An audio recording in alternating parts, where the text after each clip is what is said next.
We're here today with the Apache 3800 hard case from Harbor Freight.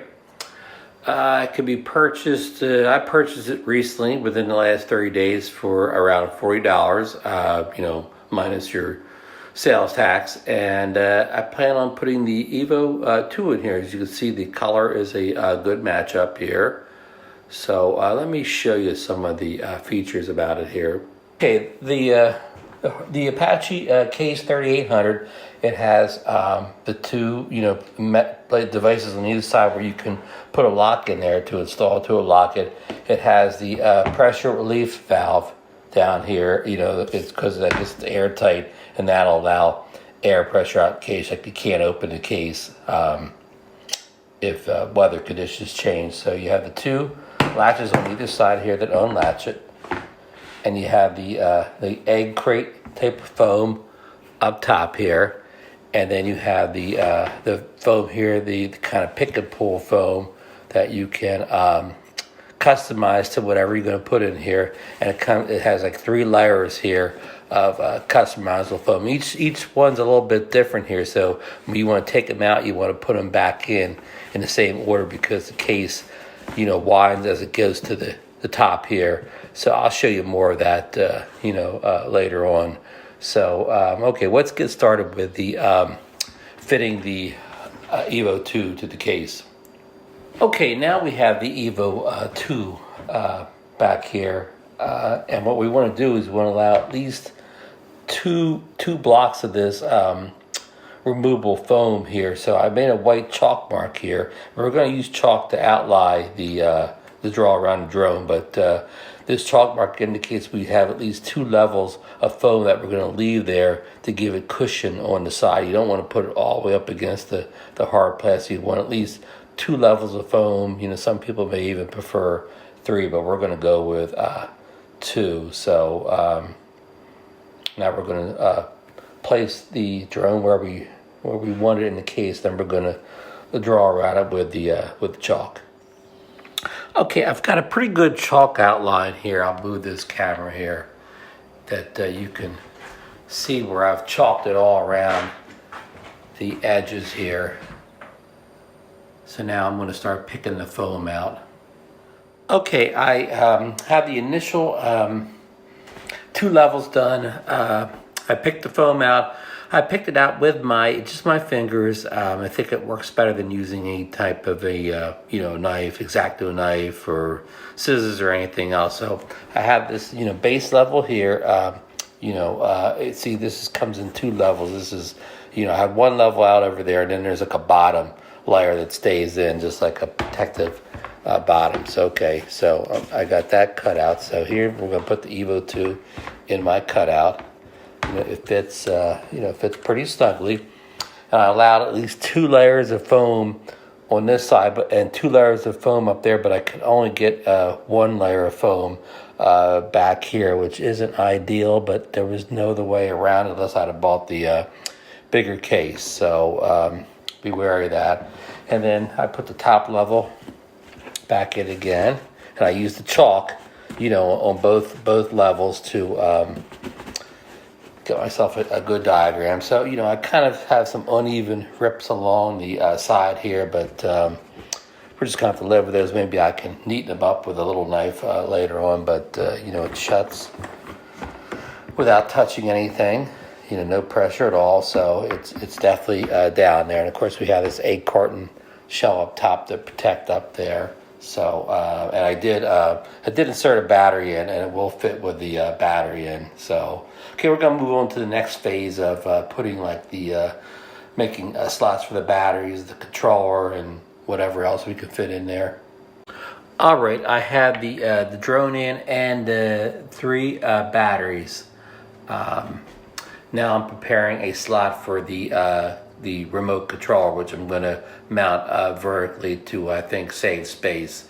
And I've got a little bit of space at the top. I've got to figure out what I'm going to put there, but so far it's gone well. Ready? I now have the remote controller in here. I've kind of put it in, vertically to save space. I've got the drone, the 3 batteries, and the remote controller. So the real essentials are in here now. I'm going to try, got some space up here. I'm maybe going to try to get extra props in there and possibly ND filters and, you know, maybe my charging brick if possible. Don't necessarily need that in the case because I don't take that out in the field with me per se unless I'm going on a, you know, overnight trip or, you know, a trip to Florida for a week or something like that. But we'll see depending on the space. Alrighty. All right, folks, we're all finished here, at least on the first step. Okay, as you can see here, let me pan down here. I got the drone on the left. I've got the 3 batteries in the middle. I've got the, you know, the RC controller. I have the ND filters in the side pocket here. This is the charger with the cord that stays permanently attached with it, goes to the drone. It's got that kind of clasping. I had to put the USB micro USB cable that charges the controller in on top of the controller, and then up here you'll see. Let me pan down a little bit. I have the on top here the extra prop, the full set of extra props are there on the left, and then here is the power cord, which I had to put the actual plug thing along the batteries here. So let me I was zoomed in. Let me zoom out again. So let me go back up here. Okay, so all this closes here. Sorry for the little. I had to turn this on and off, so the horizon got crooked. So I'm not going to bother recalibrating it. So okay, it still does shut. Sorry, one-handed here. So we still, you know, we still get a good, you know, fit all the way shut here. Not putting pressure in. The batteries are the things that stick up the most there, but it has that egg crate type thing on the top here. So okay, that is this step, but I'm also going to show you a second step I'm going to do to even make this case even better. So we'll be right back in that next segment. All right, one final part of the setup here is that I use a product here called plastic dip. It's like, you know, it's like in a paint can type of thing. You shake it, it sounds like a paint can. And it can be purchased at Lowe's, Home Depot, or Amazon.com, you know, among maybe other sites too, but those 3 are confirmed. It's about $5 a can, $5-6 a can, you know, plus any taxes you have to add on to a sales tax.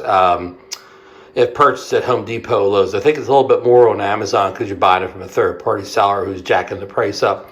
But what it does here is, once you get the foam all, you know, pushed out the way you want it and, you know, contoured to your device, so that the foam doesn't eventually kind of rip, tear, fray over time, you coat the, you know, the foam with a plastic tip, and it kind of hardens it a little bit. You know, it's going to be hard to show in the video, but it puts like a hard, more like, you know, rubbery feel to it than just foam, and it keeps the stuff holding its shape longer over time. And how much longer over time, I can't tell you because I've just done this, but you know, so I like it a lot better than just, you know, the I'm going to call it the frail foam. So yeah, so this is a good thing to do to help keep your foam in your case looking good. All right, that's it. One final thing, I watched a video on somebody using plastic dip.